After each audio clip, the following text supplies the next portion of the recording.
శ్రీ గురుభ్యో నమః. పరిశుద్ధమైన మాసాలలో కార్తీక మాసం అత్యంత పవిత్రమైనది. శివకేశవులకు ఈ మాసం ఎంతో ప్రియమైనది. చంద్రుడు పూర్ణుడై ఏ నక్షత్రంలో ఉంటాడో ఆ నక్షత్రం పేరు ఆ మాసానికి వస్తుంది.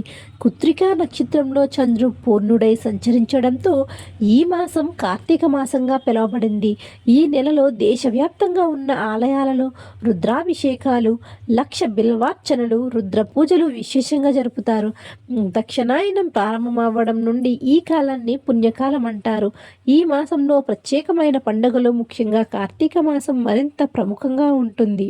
అందుకే ఇలాంటి గొప్ప పవిత్రమైన నెలలో గుడిలో కానీ ఇంట్లో కానీ దీపాలు వెలిగిస్తే మన ఇంట్లో అష్టైశ్వర్యాలు సిద్ధిస్తాయని మన పండితులు చెబుతున్నారు. అందుకే పిల్లలతో కూడా ఇలాంటి దీపాలని ముట్టింప చేస్తే వారికి కూడా ఆపదలన్నీ తొలగిపోయి హరిహరుల కటాక్షం లభిస్తుందని మన పురాణాలలో చెప్పబడింది. సో ఫ్రెండ్స్, విన్నారుగా కార్తీక మాసాలలో గుడులలో ఇళ్లలో దీపాలు ఎందుకు వెలిగిస్తారో. ఇలాంటి మరిన్ని ఆధ్యాత్మిక విషయాల గురించి మన ఛానల్ని సబ్స్క్రైబ్ చేసుకుని చూస్తుండండి. ధన్యవాదాలు.